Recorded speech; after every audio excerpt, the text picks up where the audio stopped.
atau iparku yang bernama Rosi ini bermula dari rasa kagumku dan juga rasa penasaranku atas dirinya. Dan suatu malam malah diberikan kesempatan emas oleh mertua, di mana aku malam itu diminta untuk mau menemaninya merayakan ulang tahun teman Rosi yang malam itu diadakan di sebuah kafe. Dan tentu saja aku sangat senang dengan tugas itu. Dan sepulang dari acara pesta ulang tahun inilah semuanya terjadi. Mimpiku menjadi nyata jadinya. Halo, selamat datang di channel Mbak Yayuk. Assalamualaikum warahmatullahi wabarakatuh. Saya Mbak Yayuk, pemilik sekaligus host di channel ini yang akan membawakan kisah nyata untuk kalian semua. Tolong anggap cerita ini hanya sekedar hiburan dan pelajaran saja. Dan jika ada kesamaan nama, tempat dan kejadian, semua itu mungkin hanya kebetulan semata. Silahkan ambil sisi baiknya dan buang sisi buruknya. Oke, selamat menikmati vlog dan kumpulan cerita dan kisah nyata dari saluran Mbak Yayuk. Subscribe dulu biar sama-sama enak. Nah, sebelum mulai ceritanya, mari perkenalkan dengan tokoh utama dalam kisah ini, tapi semua nama akan disamarkan demi privasi. Kami menuju tempat parkir untuk mengambil motor. Aku bantu Rosi mengenakan jaketnya yang kami tinggal di motor. Aku bantu dia mengancing resluitingnya. Berdesir darahku ketika sedikit tersentuh hak miliknya yang selama ini menjadi incaranku itu. "Hayo, Mas Andy mulai lagi ya," katanya. "Hus, Mas nggak sengaja ini." "Sengaja juga nggak apa-apa kok, Mas." Omongan Rosi makin ngaco. Dia tarik kembali ke bawah resluitingnya, dan sebelum aku berkomentar, dia sudah berkata, "Masih gerah, Mas. Ntar kalau dingin Rosi kancingin deh." Segera mesin motorku nyalakan, dan motor melaju pulang. Sungguh menyenangkan, Rosi yang setengah mengawang ini seakan merebahkan dirinya di punggungku.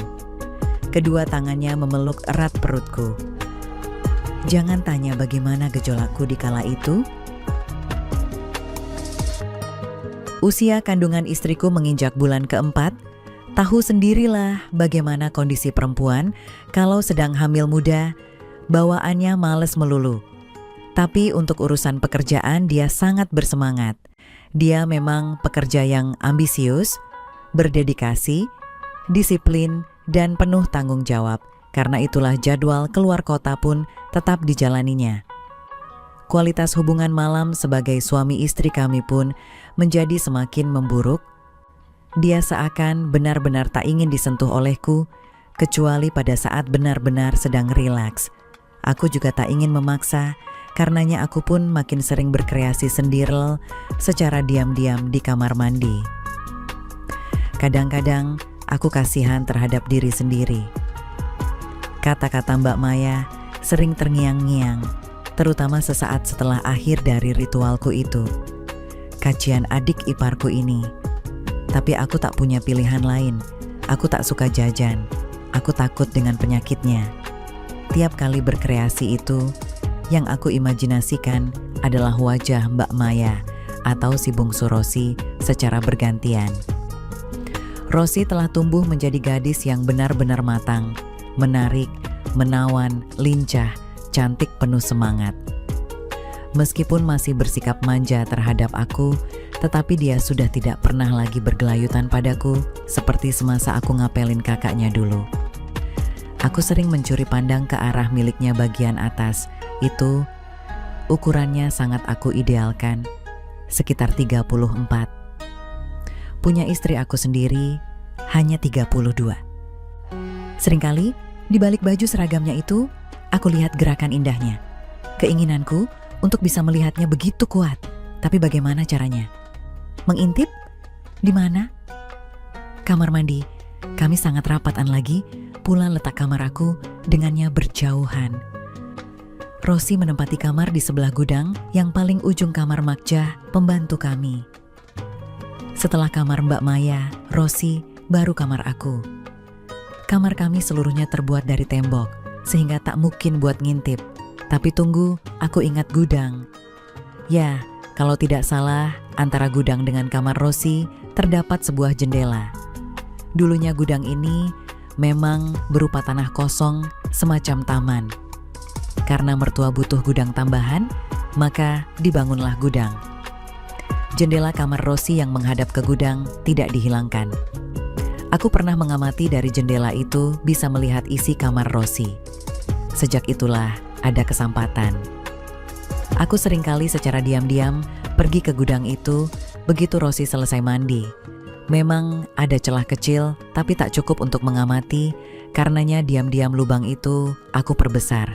Aku benar-benar takjub melihat pemandangan indah yang selama ini menjadi incaranku itu. Meski sangat jarang, aku juga pernah melihat yang bagian bawahnya sampai aku menahan nafas dibuatnya. Tiap kali mengamati, selalu aku kerja kreatif mandiri sehingga di dekat lubang intipan itu terlihat bercak-bercak bekasku. Tentu hanya aku yang tahu kenapa dan apa bercak itu. Keinginan untuk mendapatkan kesempatan bisa kerja kreatif secara nyata dengan Rosi semakin menggelayuti benakku. Tetapi selalu tak aku temukan jalannya. Sampai akhirnya suatu malam, mertuaku memintaku mendampingi Rosi untuk menghadiri ultah temannya di sebuah kafe. Karena ibu mertua khawatir terjadi apa-apa dengannya. Dengan perasaan luar biasa gembira aku antara Rosi, istriku menyuruhku membawa mobil, tapi aku menolak. Kamu kan harus detailing sayang, pakai saja mobilnya, masa orang hamil mau naik motor? Padahal alasan yang sebenarnya adalah agar aku bisa merapat-rapatkan diriku dengan Rosi. Kami berangkat sekitar pukul 19, dia membonceng, kedua tangannya memeluk pinggangku. Aku rasakan adanya sentuhan di punggungku, jantungku berdesir-desir. Sesekali dengan iseng aku injak pedal rem dengan mendadak, akibatnya terjadi sentakan di punggungku. Aku pura-pura tertawa ketika Rosi dengan manja memukuli punggungku. "Mas Andy iseng aja ih," katanya.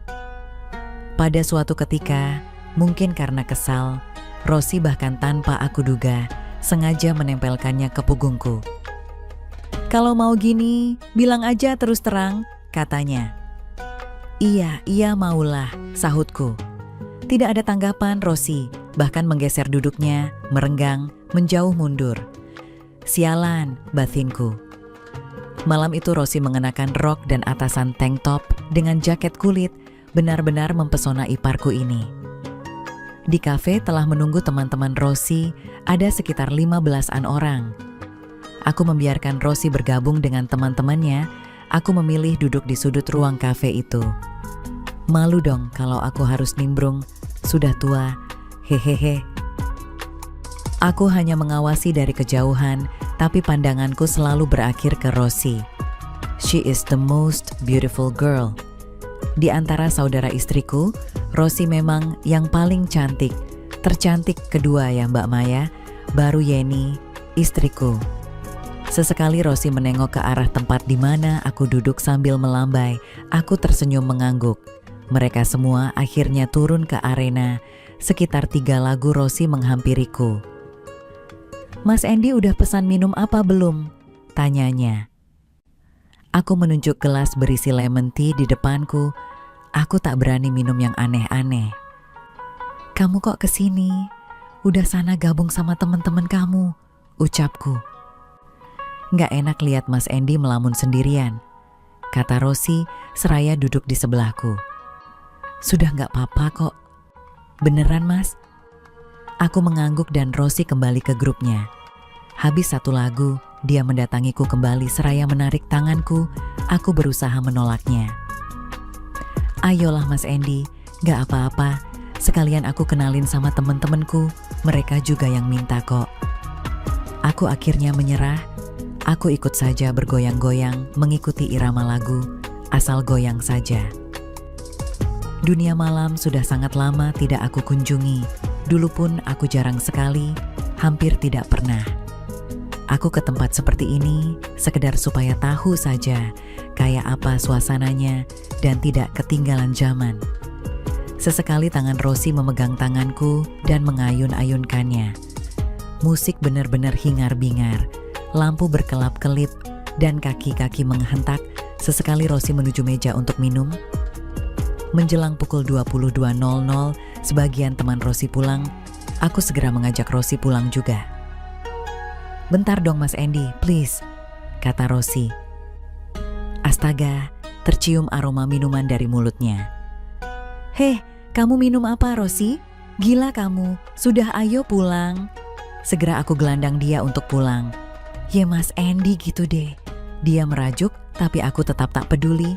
Ruangan ini mulai menjemukanku. "Udah dulu ya brosis, satpam ngajakin pulang nih." "Satpammu itu?" sahut teman-teman Rosi. Aku menjitak lembut kepala Rosi. Rosi memang minum, tapi aku tak tahu apa yang diminumnya tadi. Dia pun terlihat sempoyongan. Aku jadi cemas. Takut nanti kena marah mertua, disuruh jagain kok tidak bisa. Tapi ada senengnya juga sih, Rosi jadi lebih sering meluk lengan aku supaya tidak sempoyongan. Kami menuju tempat parkir untuk mengambil motor. Aku bantu Rosi mengenakan jaketnya yang kami tinggal di motor. Aku bantu dia mengancing resluitingnya. Berdesir darahku ketika sedikit tersentuh hak miliknya yang selama ini menjadi incaranku itu. "Hayo, Mas Andy mulai lagi ya," katanya. "Hus, Mas gak sengaja ini."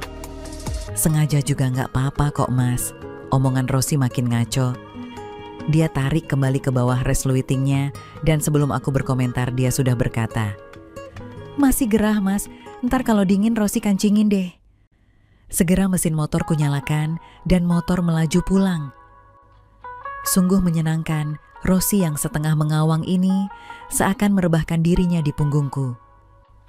Kedua tangannya memeluk erat perutku. Jangan tanya bagaimana gejolakku di kala itu. Dagu Rosi disandarkan ke pundakku, lembut nafasnya sesekali menyapu telingaku. Aku perlambat laju motorku, benar-benar aku ingin menikmati suasana di saat itu. Lalu aku seperti merasa Rosi menyium pipiku. Aku ingin memastikan dengan cara menoleh, ternyata memang dia baru saja melakukan hal itu ke aku, bahkan selanjutnya dia malah mengulanginya. Aku kira dia benar-benar terpengaruh dengan yang diminumnya. "Mas Andy, Rosi pengen pacaran dulu." Ucapannya itu cukup mengejutkanku. "Pacaran sama Mas Andy? Gila kamu ya." Keinginanku kala itu makin kencang. "Mau enggak?" bisik Rosi. "Kamu pusing ya Ros?" Rosi tak menjawab, hanya tambah erat meluknya. Mas masih suka kerja kreatif mandiri ya?" "Hus, kenapa sih kamu Rosi pengen tahu aja?" "Mbak Yeni gak mau ngasih ke Mas Andy ya?" "Tahu apa kamu ini?" Aku sedikit berteriak, aku kaget sendiri. Entah kenapa aku tidak suka dia omong begitu, mungkin refleks saja, karena aku merasa dipermalukan saat itu. "Sorry Mas, gitu aja kok marah." Rosi kembali menyium pipiku, bahkan dia tempelkan terus di pipiku, sedikit di bawah telinga. "Aku jadi mau nih Ros," ucapku nekat. "Kapan Mas? Sekarang?" "Ah masak, belum juga diapa-apain loh." Goda Rosi membuatku makin gemes aja. Aku raih tangannya dan aku taruh tepat pada bagianku yang sudah siap menghadapi kenyataan selanjutnya. Terperanjat Rosi kala itu, tapi tetap diam saja. Tangannya pasti merasakan sesuatu yang bergerak-gerak. "Pacaran sama Rosi mau nggak Mas Andy?" kata Rosi. "Di mana? Lagian udah malam, nanti ibu marah loh kalau kita pulangnya kemalaman." "Kalau sama Mas Andy dijamin ibu nggak akan marah deh." Rajuknya meyakinkanku. "Sok tahu kamu Ros," ucapku memancing. "Beneran Mas, ayuk deh kita ke taman aja," pintanya. "Dijamin asik pokoknya, bentar aja Mas," ucap Rosi. Tanpa menunggu perintah, motor aku arahkan ke taman. Taman ini memang arena yang asyik bagi mereka yang sedang berpacaran. Meski di sekitarnya lalu lintas cukup ramai, tapi karena suasananya gelap, ya tetap enak buat berduaan. Kami pun mencari bangku kosong di taman, sudah agak sepi saat itu, jadi agak mudah mencarinya. Biasanya cukup ramai, sehingga banyak yang berpacaran di rumputan. Begitu duduk, langsung saja Rosi merebahkan kepalanya. Aku tak mengira anak ini akan begini nekatnya, atau karena pengaruh minumnya. Entahlah, kami melepas jaket dan menaruhnya di dekat bangku. "Kamu kan belum punya pacar, kok sudah segini berani, Ros?" tanyaku. "Enak aja belum punya pacar," dia protes. "Habis siapa pacar kamu?" Aku genggam tangannya. "Ya ini pacarku," ucapnya seraya dia membuka kancing kemejaku. Aku makin yakin dia sedang kurang sadar. Tapi apa peduliku, inilah saatnya yang memang selama ini aku harapkan dari Rosi. Aku segera berusaha mengerjakan apa yang selama ini sudah lama tidak aku kerjakan pada istriku. Dia tersentak dan memberikan pipinya. Aku kembali mencoba melangkah lebih jauh, dia diam. "Benarkah anak ini belum pernah seperti ini dengan cowok?" batingku. "Ros, kamu belum pernah bekerja kreatif ya?"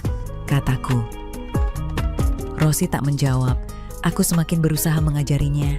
Terasa olehku, tangannya memegang pinggangku. Tanganku kini menjalar mencari hak miliknya. Rosi sedikit tersentak, tetapi membiarkan tanganku tetap bebas berkeliaran. "Mas Andy, please. Aku makin berani. Rosi makin tak terkendali. Lalu, sesuatu keluar dariku. "Bishet, masa aku sudah selesai?" Tapi benar, itulah yang terjadi. Anehnya aku masih ingin meneruskannya, tidak seperti ketika dengan Yeni istriku. Tetapi saat ini aku dengan Rosi adik iparku, bukannya layu tetapi makin bersemangat. Aneh tapi beneran. Lalu tangan Rosi mencoba mencarinya. Setelah dia menemukannya, dia berhenti sejenak. "Kok basah, Mas?" tanyanya. Aku diam saja. Ini yang disebut oleh teman-temanku itu ya?" Sejenak situasi kacau, ini anak malah ngajak diskusi sih, kayaknya dia mencoba membaui. "Kok gini baunya ya, Mas? Emang kayak gini ya, Mas?" Jawabku lalu kembali bekerja untuk Rosi. Tanpa perintah lanjutan Rosi, segera mencoba untuk membuatku senang, tapi kasarnya minta ampun. Jauh sekali dengan yang dilakukan Mbak Maya, kakak iparku. Berkali-kali aku meminta dia untuk lebih pelan. Akhirnya aku kembali mendapatkannya bersamaan dengannya, setelah itu sunyi. Tampaknya Rosi telah terbebas dari pengaruh minumnya. "Makasih pelajarannya ya, Mas." Dia mengecup pipiku. "Tapi kamu janji jaga rahasia ini kan?" Aku ingin memastikan pada Rosi. "Iyalah pastilah, Mas. Emang mau cerita sama siapa?" "Siapa tahu, pokoknya just for us." Dia mengangguk. Kami bersiap-siap pulang. Sepanjang perjalanan dia ngegelendot manja. Dan pikiran waras aku mulai bekerja. Aku mulai dihinggapi kecemasan. "Ros." "Ya, Mas Andy." "Kamu nggak jatuh cinta sama Mas Andy kan? Everything just for fun kan?" "Tahu deh, Mas. Please, Ros. Kita nggak boleh sampai keterusan. Anggap aja tadi kita sedang khilaf." Aku lalu menghentikan motorku. "Iya deh, Mas," ucap Rosi tak bersemangat. "Benar ya, Ros. Ingat Mas Andy ini suami Mbak Yeni." Rosi mengangguk mengerti. "Makasih, Ros." Aku kembali menjalankan motorku. Aku benar-benar takut sekarang, menyesal. Apa yang terjadi malam ini tidak usahlah terulang lagi, kataku. Aku sadari, Rosi masih labil, dia amat manja. Bisa saja dia lepas kendali dan tak mengerti apa arti hubungan sesaat lalu. Aku dengar dia sesenggukan, menangis. Untunglah dia menepati janjinya, segalanya berjalan seperti yang aku harapkan. Aku tak berani lagi mengulangi, meskipun kesempatan selalu terbuka dan dibuka oleh Rosi. Aku benar-benar takut akibatnya. Aku tidak mau untuk menghancurkan keluarga besar istriku. Tak mau pula menghancurkan rumah tanggaku sendiri. Aku hanya berani memiliki Rosi di dalam bayangan ketika sedang ingin ritual tangan atau ketika sedang dengan Yeni istriku. Sesekali saja aku membayangkan Mbak Maya, kakak iparku. Tamat. Oke teman-teman, segitu dulu kisah ini. Semoga teman semua bisa terhibur ya. Mohon maaf sebelumnya. Di sini tidak ada maksud untuk merusak moral. Tapi kita sebagai insan manusia yang penuh dosa, hanya ingin berbagi pengalaman saja, yang tentunya kami tidak menyarankan hal ini untuk ditiru ya. Terima kasih karena sudah mau mendengarkan kisah nyata ini.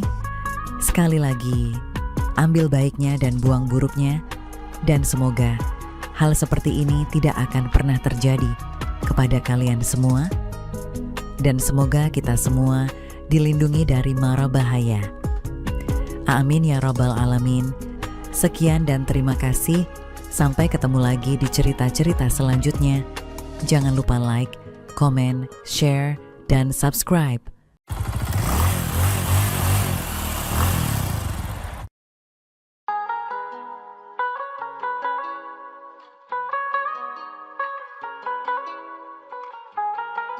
Siapa yang menyangka ketika sedang hujan deras dan rumah sedang sepi, tiba-tiba mama istriku malah mampir ke rumah.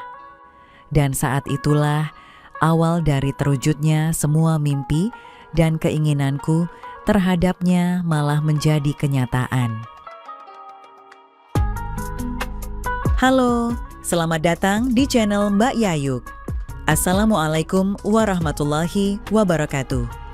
Saya Mbak Yayuk, pemilik sekaligus host di channel ini yang akan membawakan kisah nyata untuk kalian semua. Tolong anggap cerita ini hanya sekedar hiburan dan pelajaran saja. Dan jika ada kesamaan nama, tempat dan kejadian, semua itu mungkin hanya kebetulan semata. Silahkan ambil sisi baiknya dan buang sisi buruknya. Oke, selamat menikmati vlog dan kumpulan cerita dan kisah nyata dari saluran Mbak Yayuk. Subscribe dulu biar sama-sama enak. Nah, sebelum mulai ceritanya, mari perkenalkan dengan tokoh utama dalam kisah ini, tapi semua nama akan disamarkan demi privasi. Sudah lama aku mengagumi Mama Restu. Beliau adalah mama dari istriku. Orangnya tidak terlalu tinggi, sekitar 160 cm, dengan wajah cantik alami, kuning langsat. Dan yang membuatku terpesona adalah hak milik kesayangannya yang begitu indah. Belakangan baru aku ketahui kalau ternyata ukurannya 38, ditambah dengan posturnya yang membuatku selalu terpesona. Kalau dibandingkan dengan istriku, dia lebih sempurna, pokoknya hehehe. Selama ini, Mama Restu sudah kuanggap sebagai mamaku sendiri, karena dia memang selalu menjaga jarak dan bersikap anggun, sehingga aku semakin menghormatinya. Meskipun di dalam hati ada keinginan yang cukup besar untuk bisa memilikinya sebentar saja. Setahu aku, dia rajin olahraga secara teratur. Hari Sabtu itu di rumahku suasananya sepi. Istriku masuk kerja karena tutup buku di kantornya, sedangkan aku sendirian di rumah nonton TV. Di luar hujan turun dengan derasnya, disertai petir yang menggelegar. Ding dong, ding dong. Bay rumahku berbunyi. Ah, siapa sih hujan-hujan begini ganggu orang saja? Pikirku. Ternyata Mama Restu di luar pagar kehujanan dengan blazernya yang basah kuyup. Segera kubuka pintu pagar, kemudian aku pun mempersilakan untuk segera masuk rumah. Maaf ya nak, terpaksa Mama mampir ke sini, abis bapak mertuamu belum pulang. Ucapnya sambil terus menggigil kedinginan. Tanpa menunggu jawabanku, Mama Restu langsung masuk dan melepas jas luarnya yang basah, sehingga terlihat baju dalamnya yang basah. Spontan saja memperlihatkan sebuah pemandangan yang indah di depan mataku. Karena baju basah itu begitu menempel di badannya, sungguh pemandangan yang sangat indah yang tidak disangka-sangka dapat kusaksikan di hari itu.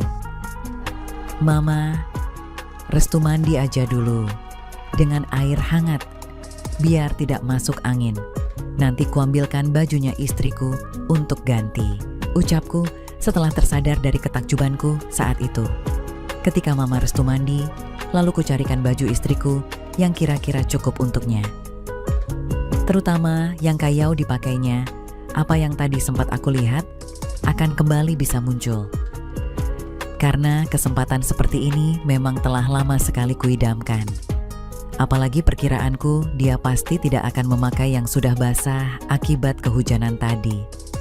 Sedikit banyak pasti aku akan segera melihat sebagian darinya yang indah itu.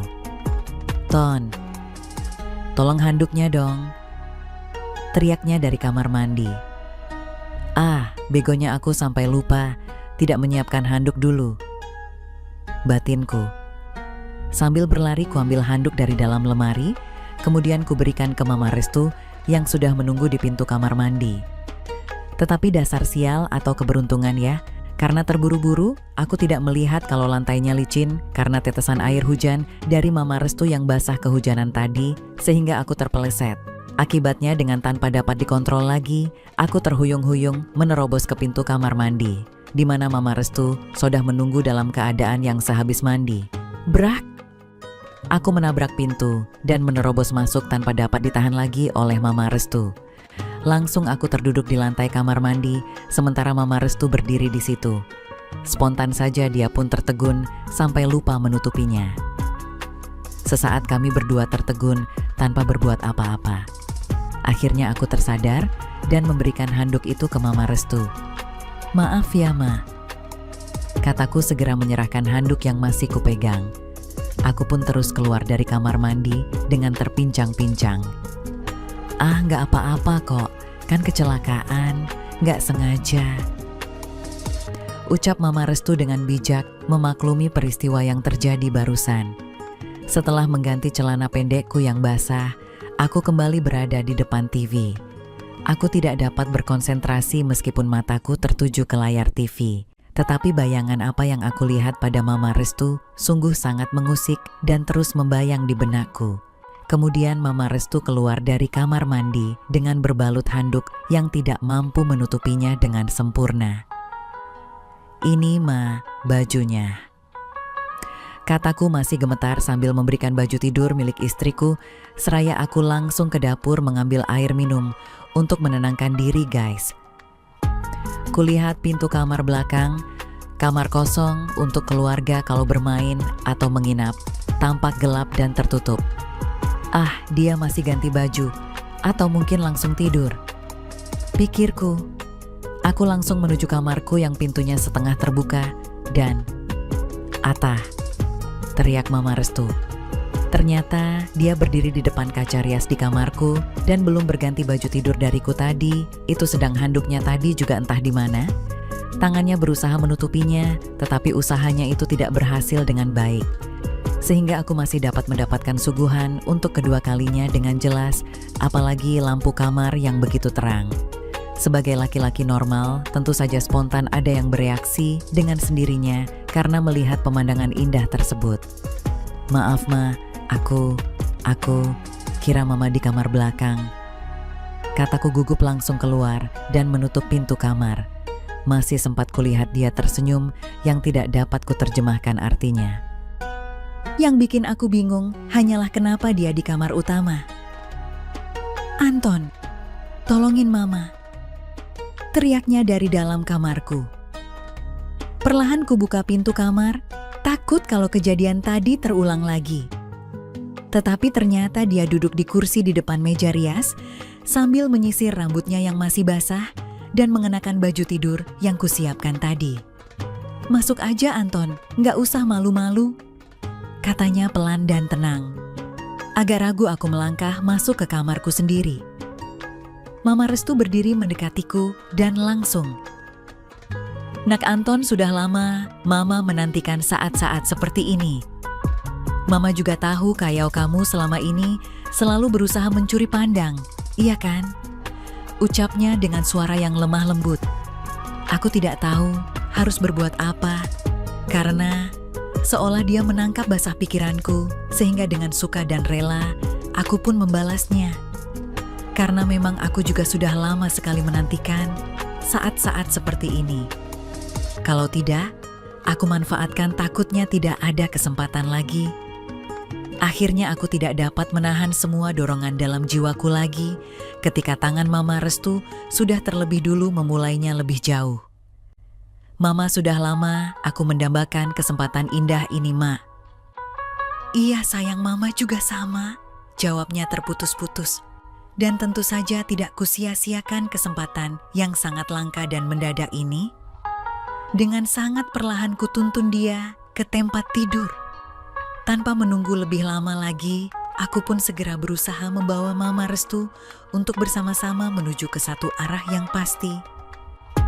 Aku dapat melihat ekspresi wajahnya yang sempat sedikit meringis, seperti menahan sakit, tetapi itu hanya sebentar saja. Selanjutnya berganti menjadi sebuah senyuman yang sangat manis sekali sementara hujan di luar semakin deras. Sampai akhirnya Mama Restu mencengkeram tanganku dengan kuat.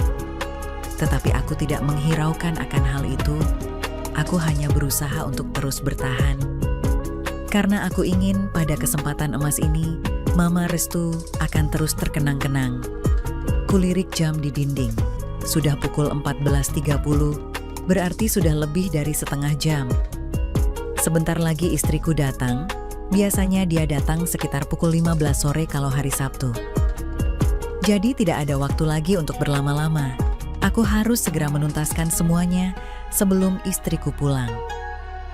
Ma, sebentar lagi istriku datang. Kita selesaikan aja sekalian ya. Tiba-tiba Marna Restu berdiri dan keluar kamar. Diambilnya wireless phone dan kudengar dia bicara dengan seseorang. Selamat Sleng, bisa disambungkan dengan Ratna? Sayang, suamimu pesan akan keluar rumah dan kembali jam 5 sore. Ada periu dengan temennya katanya. Tadi dia telepon kantormu sibuk terus, dia telepon ke rumah telepon dulu. Barangkali sudah datang. Atau ke rumah Mama, tapi Mama lagi ada janji sama nasabah. Papamu ada kok, oke? Sepotong-sepotong kalimatnya ku dengar, tetapi dapat ku tebak maknanya. Sungguh pandai Mama Restu bersandiwara di saat yang sangat mendesak. Kemudian dia masuk ke kamar lagi. Kita aman sampai jam 5 nanti, katanya dengan senyum yang penuh arti. Tetapi aku berpikir tidak akan berlama-lama lagi untuk segera menyelesaikan tugas di siang menjelang sore hari ini. Jarum jam sudah menunjukkan pukul 15.15, masih ada waktu beberapa jam sebelum istriku sampai di rumah. Dan di saat itulah, aku dan Mama Restu akhirnya berhasil menyelesaikan kerjaan kreatif sampai dapat hasilnya. Kamu sungguh hebat, Nak Anton. Belum pernah Mama diperlakukan oleh laki-laki seperti itu, apalagi dibandingkan dengan suami Mama, katanya manis. Emang sebelumnya pernah dengan yang lain? Tanyaku iseng, tetapi jawabannya sungguh di luar dugaan. Liah sih, just for fun aja. Jawabnya ringan, tetapi cukup mengejutkanku. Tapi buat Mama, kamulah yang terbaik dari kesemuanya. Aku tersanjung dan merasa bangga jadinya. Tepat pukul 17.30, istriku datang. Segera Mama Restu masuk kamar belakang untuk berganti pakaian yang lebih sopan, supaya tidak mengundang kecurigaan istriku. Setelah istriku mandi dan berganti pakaian, kami bertiga duduk di ruang tengah sambil mengobrol dan nonton TV, seolah tidak pernah terjadi apa-apa. Hingga papa mertuaku menjemput Mama Restu untuk pulang. Sejak kejadian itu, kami sering mengulangnya, baik di rumahnya ataupun di rumahku. Bahkan kalau ada dinas keluar kota, tidak lupa kami menyempatkan diri semalam berdua di hotel. Tamat. Oke teman-teman, segitu dulu kisah ini. Semoga teman semua bisa terhibur ya. Mohon maaf sebelumnya, di sini tidak ada maksud untuk merusak moral. Tapi kita sebagai insan manusia yang penuh dosa, hanya ingin berbagi pengalaman saja, yang tentunya kami tidak menyarankan hal ini untuk ditiru ya. Terima kasih karena sudah mau mendengarkan kisah nyata ini. Sekali lagi, ambil baiknya dan buang buruknya, dan semoga hal seperti ini tidak akan pernah terjadi kepada kalian semua, dan semoga kita semua dilindungi dari mara bahaya. Amin ya Rabbal Alamin. Sekian dan terima kasih. Sampai ketemu lagi di cerita-cerita selanjutnya. Jangan lupa like, komen, share, dan subscribe.